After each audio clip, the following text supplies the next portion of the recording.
wraps that one up. Right, now let's get into this. We're going to get into the numbers quickly, and then we're going to dip out of it because, this can be a head masher.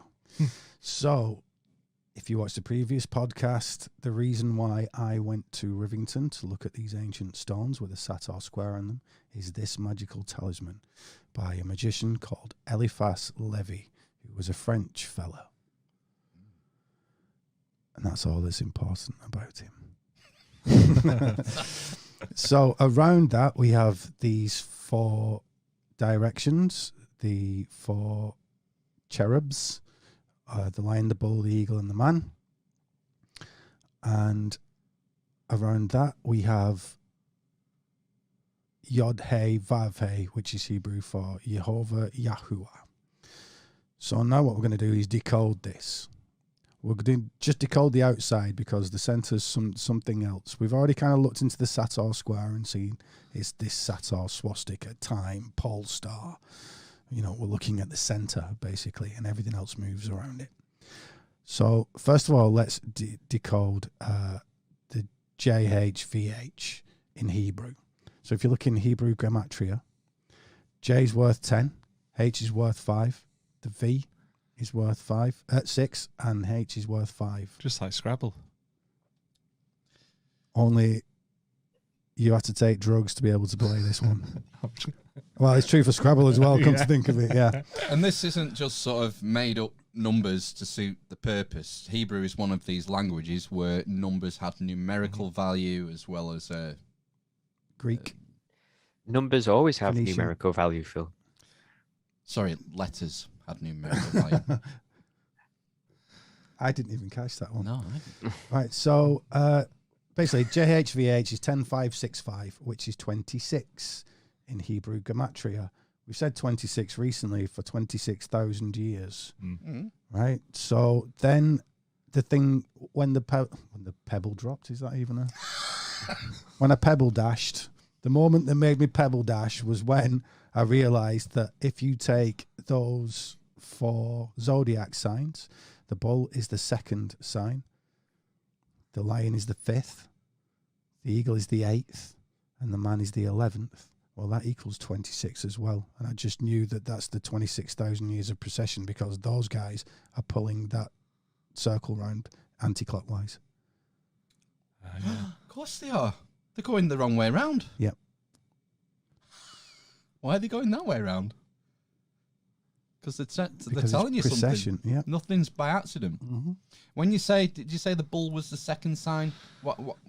How is it? Why is it the 2nd sign? Why would Pisces not be the 2nd sign? Because it goes Aries, Taurus, Gemini, Cancer. Is that just a convention? Or? It's the year. So the springtime, the year, ploughing season, the bull. Your kids are usually born around Gemini, excuse me. Cancer, midday. Leo, the heart of summer, the middle of the day when the fire, the sun roars. That's Leo. You'll have me staggering around here. You're not driving, are you? No, I walked it for this very reason. Right, good.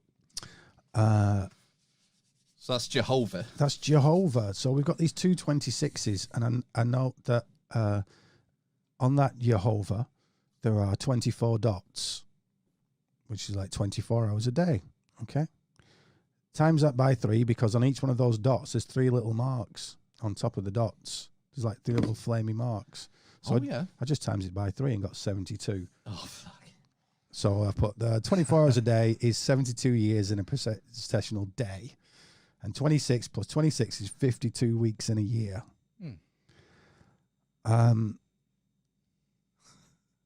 So like if you took 72 times 360, you get 25,920, which is the true number of this processional year, but 26,000 years is enough. And at the bottom there, although I'm sure there are other things to decode about them, there's 2 lines of magical letters. One is the 7 planets and one is the 12 zodiac signs. I'm sure there are other things about them that I've not quite got my head around. And they very much remind me of the weird letters that are on the pillars. Do you remember that crazy first pillar that we looked at? It said like Vwick P and all kinds of other Bigadized. So where do those magical signs come from? Is that Is that what Levi? Yeah. Did he make that? Well, he didn't make them up, but no, the kind of from what's the guy called? The Agrippa's book of Cornelius Agrippa's book of occult stuff. right. Schlock.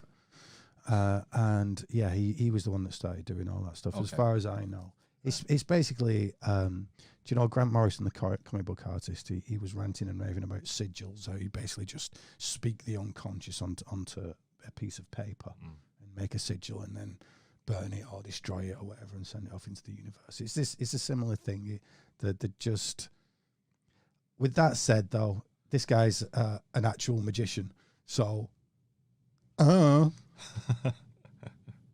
that's interesting, isn't it? Yes. That basically, once we've brought this thing down, we've got all this pole star magic number stuff, and I do mean these are magic numbers. We'll see as we get into Absolutely. the rest of it.